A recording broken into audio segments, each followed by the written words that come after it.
ಕೊನೆಗೂ ಫಿಕ್ಸ್ ಆಯ್ತು ಗಿಲ್ಲಿ ಕಾವ್ಯ ಮದುವೆ. ಇನ್ನೇನು ಕೇವಲ ಮುಂದಿನ ತಿಂಗಳಲ್ಲಿ ಗಿಲ್ಲಿ ಕಾವ್ಯ ಅವರ ಮದುವೆ. ಅಷ್ಟಕ್ಕೂ ಏನಾಯ್ತು, ಮನೆಯಲ್ಲಿ ಒಪ್ಕೊಂಡ್ರಾ? ಇವ್ರು ಯಾಕೆ ಇದ್ದಕ್ಕಿದ್ದ ಹಾಗೆ ಈ ಮದುವೆ ನಿರ್ಧಾರವನ್ನ ತೆಗೆದುಕೊಂಡ್ರು? ಮೊಟ್ಟಮೊದಲನೇದಾಗಿ ಹೇಳ್ಬೇಕಪ್ಪ ಅಂತಂದ್ರೆ ಏನು ಸುದ್ದಿ ಇಲ್ದೆ ಈ ಮದುವೆ ವಿಚಾರವನ್ನ ಯಾಕೆ ತೆಗೆದ್ರು? ಇದೆಲ್ಲದರ ಬಗ್ಗೆ ಸಂಪೂರ್ಣವಾದ ಮಾಹಿತಿಯನ್ನ ಈ ಒಂದು ವಿಡಿಯೋದಲ್ಲಿ ತಿಳಿದುಕೊಂಡು ಬರೋಣ ಬನ್ನಿ. ಅದಕ್ಕೂ ಮೊದಲು ನೀವು ನಮ್ಮ ಚಾನೆಲ್ಗೆ ಹೊಸಬರಾಗಿದ್ರೆ ನೀವಿನ್ನೂ ನಮ್ಮ ಚಾನೆಲ್ ಅನ್ನು ಸಬ್ಸ್ಕ್ರೈಬ್ ಮಾಡಿಲ್ಲ ಅಂದ್ರೆ ಈ ಕೂಡಲೇ ಸಬ್ಸ್ಕ್ರೈಬ್ ಮಾಡಿ. ಹಾಗೆ ಒಂದು ಪಕ್ಕದಲ್ಲಿರೋ ಬೆಲ್ ಐಕಾನ್ ಅನ್ನು ಪ್ರೆಸ್ ಮಾಡೋದರ ಮೂಲಕ ನಮಗೆ ಸಪೋರ್ಟ್ ಮಾಡಿ. ಹಾಗಿದ್ರೆ ಬನ್ನಿ ಸ್ನೇಹಿತರೆ, ತಡ ಯಾಕೆ ಮಾಡೋದು, ವಿಡಿಯೋನ ಸ್ಟಾರ್ಟ್ ಮಾಡೋಣ. ಮೊಟ್ಟಮೊದಲನೇದಾಗಿ ಗಿಲ್ಲಿ ಕಾವ್ಯ ಅವರ ಬಗ್ಗೆ ಹೇಳ್ಬೇಕಪ್ಪ ಅಂತಂದ್ರೆ ತುಂಬಾ ಒಂದು ಒಳ್ಳೆಯ ಜೋಡಿ. ಯಾಕಪ್ಪ ಅಂತಂದ್ರೆ ಹಲವಾರು ಜೋಡಿಗಳು ಬಿಗ್ ಬಾಸ್ನಲ್ಲಿ ಬಂದು ಹೋಗಿದ್ದಾರೆ. ಆದ್ರೆ ಇಂತಹ ವಿಶೇಷವಾದ ಜೋಡಿಯನ್ನ ನಾವು ಎಲ್ಲೂ ನೋಡಿಲ್ಲ. ಯಾಕೆ ಅಂದ್ರೆ ಬಿಗ್ ಬಾಸ್ ತಕ್ಷಣ ಬರೋದು ಯಾವ ತರ ಅಂದ್ರೆ ಅಪ್ಪ ಅಂದ್ರೆ ಒಂದು ಆಟ ಆಯ್ತು, ಅವರೊಂದು ಗೆಲ್ಲಬೇಕು ಅನ್ನೋದಾಯ್ತು, ಇಷ್ಟೇ ಒಂದು ಬಿಗ್ ಬಾಸ್ನಲ್ಲಿ ಬರೋದು. ಮೊಟ್ಟಮೊದಲನೆಯದಾಗಿ ಪ್ರೀತಿ ಪ್ರೇಮ ಅನ್ನೋದು ಏನೋ ಇರುತ್ತೆ. ಅದಾದ ನಂತರ ಒಂದು ಫಿನಾಲೆಗೆ ಬಂದ ತಕ್ಷಣ ಒಂದು ಲಾಸ್ಟ್ಗೆ ಬರೋ ಮೂಮೆಂಟ್ ಅಲ್ಲಿ ಏನಾಗುತ್ತೆ ಅಪ್ಪ ಅಂತಂದ್ರೆ ಅವರ ಮೇಲಿನ ಇಂಟರೆಸ್ಟ್ ಅನ್ನು ಕಳ್ಕೊಂಡು ಬಿಡ್ತಾರೆ. ಅವರ ಮೇಲಿನ ಇಂಟರೆಸ್ಟ್ ಅನ್ನು ಕಳ್ಕೊಂಡು ಬಿಟ್ಟು ಸೊ ಒಂದು ಯಾವ ರೀತಿಯಾಗಿ ನಾನು ಫಿನಾಲೆಯನ್ನ ಗೆಲ್ಲಬೇಕು, ಯಾವ ರೀತಿಯಾಗಿ ನಾನು ಇವರೊಂದಿಗೆ ಗೆಲ್ಲಬೇಕು, ಅದು ನಮ್ಮ ಪ್ರೀತಿ ಪಾತ್ರರೇ ಇದ್ದರು ವಿರುದ್ಧ ಕೂಡ ಸೊ ಅವರನ್ನ ಗೆಲ್ಲಬೇಕು ಅನ್ನೋ ವಿಚಾರಗಳು ಬರುತ್ತವೆ. ಆದ್ರೆ ಇಲ್ಲಿ ಗಿಲ್ಲಿ ಅವರು ಆ ಥರ ಮಾಡಲಿಲ್ಲ. ಯಾಕಪ್ಪ ಅಂತಂದ್ರೆ ನಾವು ಫಿನಾಲೆಯಲ್ಲಿ ಆಗಿರಬಹುದು ಸೆಮಿ ಫಿನಾಲೆಯಲ್ಲಿ ನೋಡಿದ್ದೇವೆ.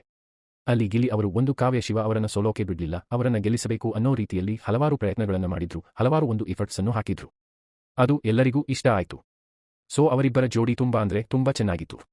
ಎಷ್ಟೇ ಒಂದು ಬೈದ್ರೂ ಕೂಡ, ಎಷ್ಟೇ ಒಂದು ರೇಗಿಸಿದ್ರೂ ಕೂಡ ಕಾವ್ಯ ಶಿವ ಅವರು ಕೂಡ ಅವರನ್ನ ಬಿಟ್ಟು ಯಾವತ್ತೂ ಹೋಗಿಲ್ಲ. ಯಾಕಪ್ಪ ಅಂತಂದ್ರೆ ಅವರನ್ನ ಯಾವಾಗ್ಲೂ ಯಾವ ರೀತಿಯಾಗಿ ನೋಡಿದ್ದಾರೆ ಅಪ್ಪ ಅಂತಂದ್ರೆ ಆ ಕ್ಷಣಕ್ಕೇನೋ ರೇಗಿಸಿರಬಹುದು, ಆ ಕ್ಷಣಕ್ಕೇನೋ ಇದು ಮಾಡಿರಬಹುದು, ಆದ್ರೆ ತುಂಬಾನೇ ಅವರ ಮನಸ್ಸಲ್ಲಿ ಅವರ ಬಗ್ಗೆ ಒಂದು ಒಳ್ಳೆಯ ಗೌರವ ಇತ್ತು, ಒಂದು ಒಳ್ಳೆಯ ಪ್ರೀತಿ ಇತ್ತು. ಸೊ ಅಂತಹ ಜೋಡಿ ಒಂದು ಗಿಲ್ಲಿ ಕಾವ್ಯದು ಅಂತಕ್ಕಂಥದ್ದನ್ನ ನಾವು ಇಲ್ಲಿ ಹೇಳಬಹುದು.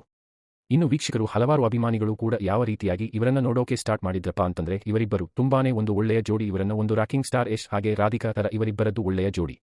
ಇವರಿಬ್ಬರು ಮದುವೆ ಆದ್ರೆ ತುಂಬಾ ಸಕ್ಸಸ್ ಆಗ್ತಾರೆ ಜೀವನದಲ್ಲಿ ಅಂತಕ್ಕಂಥದ್ದು ಎಲ್ಲರ ಮನಸ್ಸಿನಲ್ಲಿ ಬರೋಕೆ ಸ್ಟಾರ್ಟ್ ಆಯ್ತು. ಅದಾದ ನಂತರ ಏನಾಯ್ತಪ್ಪ ಅಂತಂದ್ರೆ ಎಲ್ಲರೂ ಕೂಡ ಅಭಿಮಾನಿಗಳು ಯಾವ ರೀತಿಯಾಗಿ ಇವರಿಬ್ಬರ ಮದುವೆಯಾಗಬೇಕು ಅಂತಕ್ಕಂಥದ್ದನ್ನ ಯೋಚನೆ ಮಾಡೋಕೆ ಹೊರಟರಪ್ಪ ಅಂತ ಅಂದ್ರೆ ಇಲ್ಲ ಇವರಿಬ್ಬರು ಮದುವೆ ಆಗ್ಲೇಬೇಕು, ಇವರಿಬ್ಬರು ಮದುವೆ ಆದ್ರೆ ತುಂಬಾ ಚೆನ್ನಾಗಿರುತ್ತೆ ಅನ್ನೋದರ ಮೂಲಕ ಒಂದು ಹಲವಾರು ಪೂಜೆಗಳನ್ನ ದೇವರಿಗೆ ಮಾಡ್ಸೋಕೆ ಸ್ಟಾರ್ಟ್ ಮಾಡಿದ್ರು. ಹಲವಾರು ಪೂಜೆ ಆಗಿರಬಹುದು, ಒಂದು ಕೆಲವರು ಹೋಮ ಹವನಗಳನ್ನು ಕೂಡ ಮಾಡಿಸಿದ್ದಾರೆ. ಸೊ ಒಂದು ದೇವರಿಗೆ ಬೇಡ್ಕೊಳ್ಳೋದಾಗಿರಬಹುದು, ಇವರಿಬ್ಬರು ಮದುವೆ ಆಗ್ಲಿ ಆದಷ್ಟು ಬೇಗ ಅನ್ನೋದು ಕೂಡ ಎಲ್ಲರ ಒಂದು ಅಭಿಮಾನಿಗಳ ಆಸೆಯಾಗಿತ್ತು.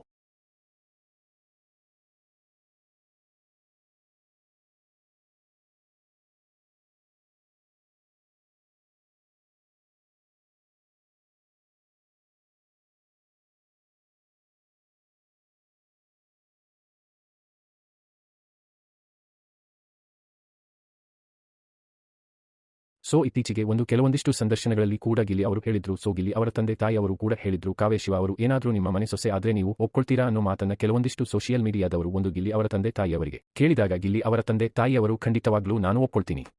ಯಾಕಪ್ಪ ಅಂತಂದ್ರೆ ಅವಳಂದ್ರೆ ನಮಗೇನು ಕಷ್ಟ ಇಲ್ಲ, ಯಾಕಪ್ಪ ಅಂತಂದ್ರೆ ಅವಳು ಕೂಡ ಒಂದು ಸಂಪ್ರದಾಯದ ತರದಿಂದ ಬಂದ ಹುಡುಗಿ, ಅವಳ ನಡವಳಿಕೆ ಕೂಡ ತುಂಬಾ ಚೆನ್ನಾಗಿದೆ.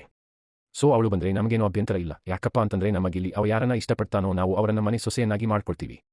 ಅವನ ಇಚ್ಛೆಗೆ ವಿರುದ್ಧದಂತೆ ನಾವು ಏನು ನೋಡ್ಕೊಳ್ಳೋದಿಲ್ಲ, ಅವನ ಇಷ್ಟನೇ ನಮ್ಮ ಇಷ್ಟ ಅನ್ನೋ ಮಾತನ್ನ ಇಲ್ಲಿ ಗಿಲ್ಲಿ ಅವರ ತಂದೆ ತಾಯಿಯವರು ಹೇಳಿದ್ದಾರೆ. ಇನ್ನು ಕಾವ್ಯ ಶಿವ ಅವರ ತಂದೆ ತಾಯಿಯವರನ್ನ ನೋಡ್ಬೇಕಪ್ಪ ಅಂತಂದ್ರೆ ಅವರು ಕೂಡ ಯಾವ ರೀತಿಯಾಗಿ ಹೇಳಿದ್ದಾರಪ್ಪ ಅಂತಂದ್ರೆ ಕಾವ್ಯ ಶಿವ ಏನು ನಿರ್ಧಾರ ತೆಗೆದುಕೊಳ್ಳುತ್ತಾಳೋ ಅದೇ ನಮ್ಮ ಫೈನಲ್ ನಿರ್ಧಾರ. ಅವಳಿಗೆ ಮದುವೆ ವಿಚಾರದಲ್ಲಿ ನಾವು ಯಾವುದೇ ರೀತಿಯ ಫೋರ್ಸ್ ಮಾಡೋದಿಲ್ಲ, ಅವಳು ಯಾವಾಗ ಆಗ್ತೀನಿ ಅಂತಾಳೋ ಅವಾಗ ನಾವು ಮದುವೆಯನ್ನ ಮಾಡಿಕೊಡ್ತೀವಿ ಅನ್ನೋ ಮಾತನ್ನ ಇಲ್ಲಿ ಒಂದು ಕಾವ್ಯ ಶಿವ ಅವರ ತಂದೆ ತಾಯಿಯವರು ಹೇಳಿದ್ದಾರೆ. ಇನ್ನು ಕಾವ್ಯ ಶಿವ ಅವರ ಬಗ್ಗೆ ನೋಡ್ಬೇಕಪ್ಪ ಅಂತಂದ್ರೆ ನಮ್ಮ ತಂದೆ ತಾಯಿಯವರು ಯಾರನ್ನ ತೋರಿಸ್ತಾರೋ ನಾನು ಅವರನ್ನ ಕಣ್ಣು ಮುಚ್ಚಿ ಮದುವೆ ಆಗ್ತೀನಿ ಅನ್ನೋ ಮಾತನ್ನ ಇಲ್ಲಿ ಕಾವ್ಯ ಶಿವ ಅವರು ಹೇಳಿದ್ದಾರೆ. ಸೊ ಇದೆಲ್ಲವನ್ನು ನೋಡ್ಬೇಕಾದ್ರೆ ಇನ್ನೂ ಕೂಡ ಗಿಲ್ಲಿ ಹಾಗೆ ಕಾವ್ಯ ಇವರಿಬ್ಬರ ಜೋಡಿ ಯಾಕೆ ಮದುವೆ ಆಗಿಲ್ಲ ಅನ್ನೋದನ್ನ ನೋಡ್ಬೇಕಪ್ಪ ಅಂತಂದ್ರೆ ಇವರಿಬ್ಬರು ಒಂದಿಷ್ಟು ಸಾಧನೆಗಳನ್ನ ಮಾಡಬೇಕು ಅನ್ನೋ ಒಂದು ಯೋಚನೆಯಲ್ಲಿದ್ದಾರೆ. ಯಾಕಪ್ಪ ಅಂತಂದ್ರೆ ಮದುವೆ ಮಕ್ಕಳು ಸಂಸಾರ ಅಂತ ಬಂದ್ಮೇಲೆ ಒಂದಿಷ್ಟು ಸಾಧನೆ ಕಡೆ ಗಮನವನ್ನ ಕೊಡೋಕೆ ಆಗೋದಿಲ್ಲ, ಕೆಲವೊಂದಿಷ್ಟು ಸಾಧನೆಗಳನ್ನ ಕನ್ನಡ ಚಿತ್ರರಂಗದಲ್ಲಿ ಮಾಡ್ಬಿಟ್ಟು ಆಮೇಲೆ ಮದುವೆ ಆಗಬೇಕು ಅನ್ನೋ ವಿಚಾರಗಳು ಇವರ ತಲೆಯಲ್ಲಿದೆಯಂತೆ. ಆದಷ್ಟು ಬೇಗ ಒಂದು ಮದುವೆ ಆಗುವ ಗುಡ್ ನ್ಯೂಸ್ ಅನ್ನು ಕೊಡ್ತಿದ್ದಾರಂತೆ. ಆದಷ್ಟು ಬೇಗ ಕಾದು ನೋಡೋಣ ಏನಾಗುತ್ತೆ ಅಂತ.